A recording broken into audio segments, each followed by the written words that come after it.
oduu ammi guutuu biyyattii keessatti ibsaan adda citee jaama gabaasaan amma ba'aa jiru maaltu qabatate maaltu mudate biyya teenya keessa osoo hidhaan haaromsa laga Abbaay xumuramee ganaa baadiyyaa nu ifaa saata kabcituu hin qabdu jennee yaadan tilmaamaa jirru har'a galgala kana Finfinnee Dirree Dhawaa Dambidolloo Shaggar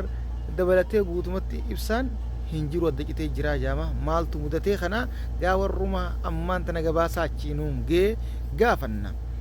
kanatti aansuudhaan buufata xayyaara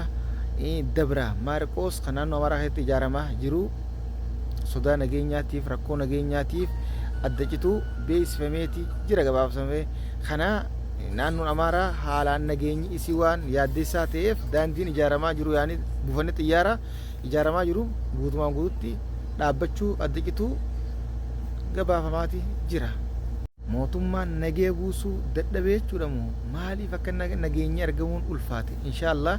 guutuma biyyattii keessattuu rabbi nagee haa buusu gannaa kanatti aansuudhaan jiddumaamee mallattoo gurraatti kan tokkodhaan sabskiraayib godha agaagizee jechuudha wana taatanii Suudaan keessatti balaa siiga mudateen lubbuun namoota kuma takkaa dabruu Aljaziiraan gabaaseeti jira waan nama gaddisiisaati balaa siiga mudateen guutumaan guutuutti kan tokko ajjeefamuun dhumuun gabaafameeti jira. Gara oduulee biyya alatti yoo isin dabarsinu beekamtii Falastaayiniif kan namuuf deemtu fuuldura kanarratti mootummoonni hundi abdiin eegaa jiru fulbana keessa jirru kanarratti ministeerri dhimma alaa Turkii Oomaanii fi Suudii ta'uu waliin mari'achuuf sabti kanaa ballamateeti jira inshaallah fulbana 22 walharkaa Niiyorkis jaameeti jira. Mariin kun gaa dhiibbaa Ameerikaan aangawoota Falastiin Mahmud Abbaas dabalatee akka walgahii waliigala mootummoota gamtoomanii kan Niiyorkitti taa'amu deemtu kanaa irratti hirmaanneef ugguree irratti dhiibbaa taasisuu deemu ta'uudhaas hiraati jiranii inshaallah dhiibbaan isaanii jechuudha Ameerikaa fi Israa'el irra godhuu deeman kun ni milkaa'a jenneeti abdiin eegaa jirra. Isinis du'aa jabaadhaadha fulbanaan kan gammachuun dhageenya kanatti aansuudhaan biitii Beeljiyeem beekumtii biyyummaa Falastaayiniif kennuuf akka deemtu ifatti beeksifteeti jirti. Waaw inshaallah biiznillah gammachuu akka ajaa'ibatti dhageenyanii abdii qabna. Kanatti aansuudhaan Baarseloonaan imala isaa gara Gaazaa ugguraa cabsuuf akkumatti fufanitti jiran gareen tungaa garee barbaachisaa akka addunyaatti jechuudha tola ooltummaan beekamtu yoo ta'u uggura Falastiin cabsuuf Israa'el jechuudha keessa cabsuudhaaf gara Falastiin imala isaanii itti fufaatuma jiran isaanis haamil keessuu yennaa kanatti aansuudhaan deeggartoonni olompikii alaabaa Falastiin qabachuudhaaf namoonni kumaatamaan lakkaa'aman kun beekumtiin biyyummaa Falastiiniif kennamtu qabdi duguuggaan sanyii Israa'el Gaazaa irratti geessaa jirtu dhaabbachuu qaba jechuudhaan ifaan ifatti viidiyoodhaan agarsiisaniiti jiran. Waaw kana addunyaan guutuun hanga jechuudha guyyaan walgahii waliigala mootummoota gamtoomanii kan fulbana kana keessa guyyaa 22 ta'uu dubbataa jiranii saniittis ta'uu danda'ame jala buunee isinii gabaafnata hangasitti addunyaan guutuun hawaasni addunyaa guutuun alaabaa Falastiin qabatee dhaabbatee gartee tokkummaa Falastiinii wajjin dhaabbachuu agarsiisuudha qaba. Kun inshaallah ni injifata. Maaliif dhiibbaan hawaasni godhuus akka gaariitti mootummoota biratti bu'aa qabaa jechuudha bu'aa agarsiisa. Kanaaf addunyaan guutuun kaa dhaabbadhaan yeroon dhaabbattan amma jechaa jirra. Kanatti aansuudhaan olmeenni Gaazaa guyyaa arraantanaatis hedduu nama gaddisiisaa haa ta'u garuu inshaallah obsi ni injifata waa hunda injifannoon obsaan dhufa akkuma gootichi islaamaa kan ijaa fi sagalee malee namni dhageen Abu Ubeydaa jeetti injifannoon obsaan dhufa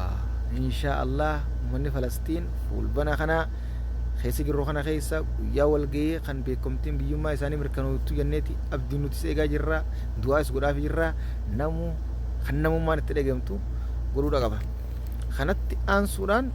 qophii waraanni Israa'el Gaazaa dhuunfachuudhaaf qophaawaa jiru agarsiisa suuraa ta'anii kun akkuma gartan kana haala kanarra jiranii jara kana inshaallah tasaanii dhumattee jirti gara ibidda jahannam ni malan jennaa.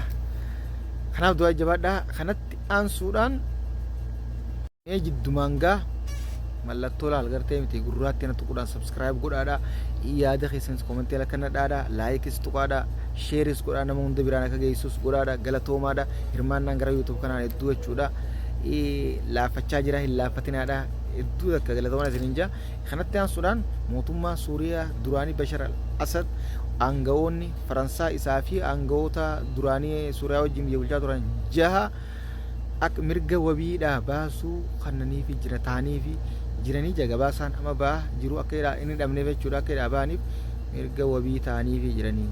jira yakka raawwate gurguddaa kana akkamitti taaniif kun silaa fudhataman qabu nu biratti kanaafuu jechuudha dhiibbaa godhuu qabna hidhat deebi'uu qaban Bashar al-Assadii fi aangawoonni isaanii jaan haidhamanii kun yakka namummaa isaan raawwatan kan amata humata keessan adabsiisu silaa hanga jiruu isaanii kanatti aansuudhaan inumaa waraanni Israa'el itti fufaa jiraa'u qophii ajaa'ibaa qopheeffachaa jira gaazaan dhuunfannaa osoo mootummoonni addunyaa guutuun irra baay'een isaanii waan Ameerikaa fi Israa'el hin ta'in Falastiin